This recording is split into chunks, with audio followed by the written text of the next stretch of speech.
long no see. We're back. So I had a harder time dealing with my grief than I thought I would. But along the way, I figured out it wasn't my grief that was getting me down.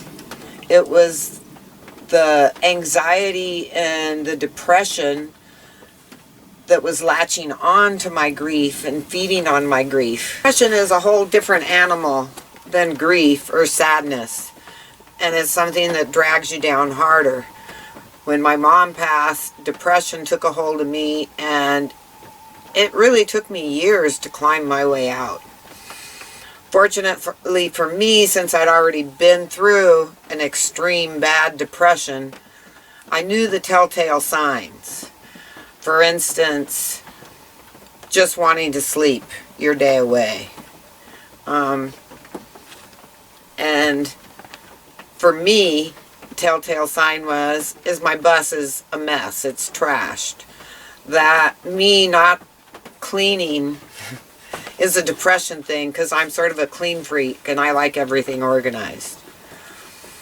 So I recognized those things and chose to fight them.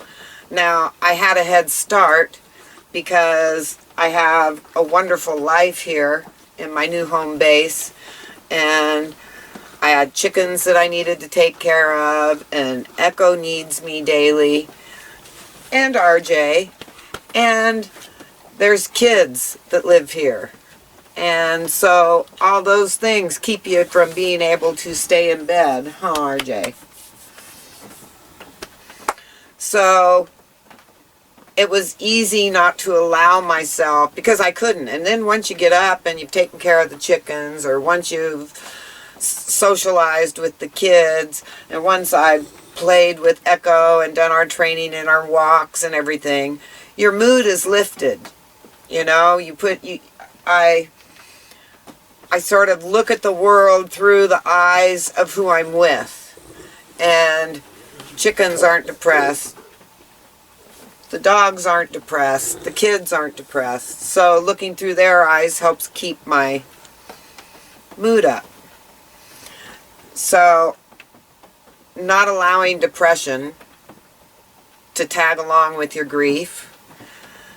And anxiety. Fear latched on. I wasn't expecting Dad to pass. I know he was 88, but he was going to turn 89 this month. And him and I were already talking and planning about what we were going to do on his 90th birthday. So it was a shock. For me, it's like it came out of nowhere. And I had just lost Smokey. So then I had this fear of, what if something happens to RJ? And more importantly, my finances, which is something the majority of us have as a major stress point that we carry on our shoulders. And I don't have an emergency fund anymore. This happened. Yes, my windshield. And fixing my windshield in my car, not my bus, but fixing my windshield sort of zapped my savings. And it was also, part of my savings was going to go for my diesel heater in my bus. So finances were another stress. But you know what? Normally, without depression or without anxiety, those things can all be dealt with. I normally can deal with all those things. But I was starting to really stress over finances. And just the fear, if anything happens, if the vehicle breaks down, if RJ gets sick, and I don't have vet money. So I was letting anxiety, fear, you know, what's going to happen next. Just seemed like I was always waiting for the other shoe to drop. But then it was like, okay, so how do you improve your finances? I'm on a Social Security income. I'm living on $750 a month. That's not easy, but I'm pretty good at it. My mom was very frugal, and I'm pretty good at it. But it's very hard to save up any amount of money. That's why it took me 3 years to build my bus. Besides the fact I did it myself, I had to slowly eke the money out of each monthly check, and it was a small amount, save those up, and then get to do another project. So, but getting a job was absolutely not possible. My full-time job was my dad. But now I realized, well, I could get a job. But then comes another zooming down thing. Before Dad needed me full-time, I tried to get a job. But I had been caretaking for my mom so long, and then that I didn't have a recent work history. And my recent work history was in California, not up here in Washington. And to make matters worse, my 2 recent long-term jobs in California, the owners passed. So I have good personal references, but I applied and applied and applied for jobs, all different jobs. You know, I couldn't get a job at the dollar store. I couldn't get a job at a gas station or a convenience store. Bartending job, no. And no one, I know my applications all went in the garbage, and nobody even looked at them. And every rejection is just another ding on your self-esteem, and it just keeps beating you down, your self-worth. It's like, oh, come on, why not? And I had logical reasons that I gave myself, which I just listed for you. But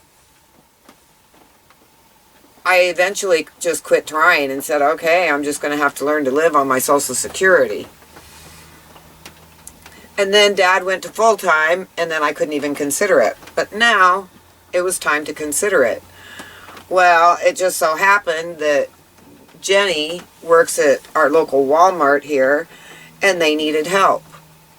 And so with her recommendation, I'm getting hired at Walmart part-time. So there goes that anxiety about worrying about finances and stuff. I'm going to be able to get a supplemental income and be able to save, get that emergency fund so that I can travel and know that if my bus breaks down, I'm not stuck. I can fix it. Or know that if RJ gets sick, I can take care of him. So I'm working back on that kind of thing. So I'm not, I couldn't, I was filming before, but then when I went to edit, it was just all so sad. And when I tried to smile and be perky, it was so fake. But I think now I can come on and I'm in that space where I can not be fake and yet not be totally a downer. Nobody wants to go on to YouTube and watch a downer. I mean, I didn't even want to watch the clips that I had made. So that's why I've been gone so long. And so now soon I'm going to be on the schedule at Walmart. I'm going to be saving money. The things I'm going to be doing in the bus, I've already started doing. If you remember when I was using the propane heat last year, I totally molded out my bus, molded my curtains, my magnets rusted and stained. So my valances, and then I washed them and put them in the dryer. Well, they have magnets attached to them, and they burned. Where the magnets were, the heat of the dryer, it burned them because the magnet stuck to the metal and it burned. Besides, I had some rust stains. So I figured I was going to have to throw away those valances and make new ones. But being the frugal girl I am, I thought, well, wait a minute. Why don't I redo the ones I have? So I took the magnets off the back of the curtains. I took the burlap flowers off the front of the curtains, which were put there to hide the glue spots when I glued the magnets on the curtains. Well, I took them off. I glued the magnets to the burlap flowers. so there was no magnets on the curtains. Then, instead of new curtains, I painted my curtains. So I've done one side. My balancers are just one piece that goes all the way down. So I did just one side. I have the other side to do. And I've started my deep cleaning that was supposed to be done a while ago. But I started my deep cleaning. I washed all my ceilings. And I'm actually considering painting my ceiling. And that's another video that I'll talk to you about. And I still have to install my diesel heater. So there's going to be some projects around the bus. I'm still working and playing with Echo. And RJ's having a blast.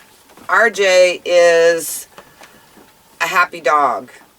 He's good friends with Echo.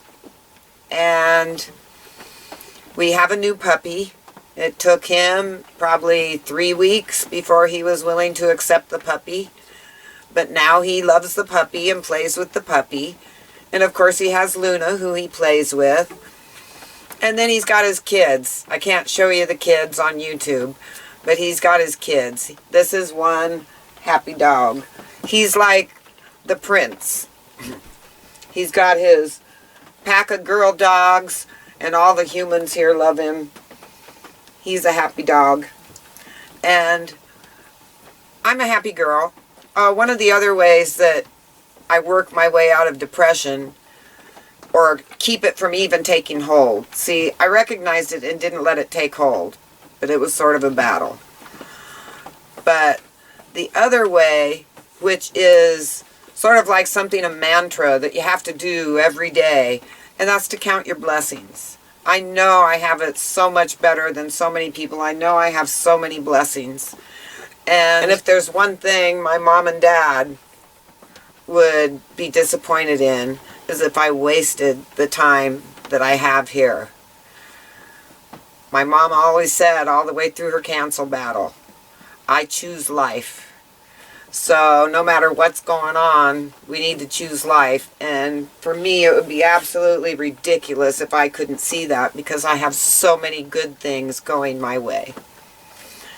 So I'm going to be busy living my life here on this little mini ranch, working at Walmart, saving my money so that I can travel this spring and summer.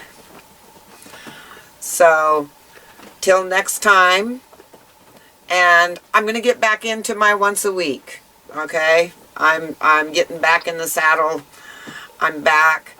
I hope everyone else out there is doing okay. I know we're all in hard times.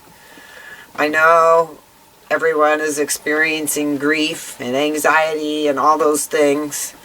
So my heart is with you. So till next time,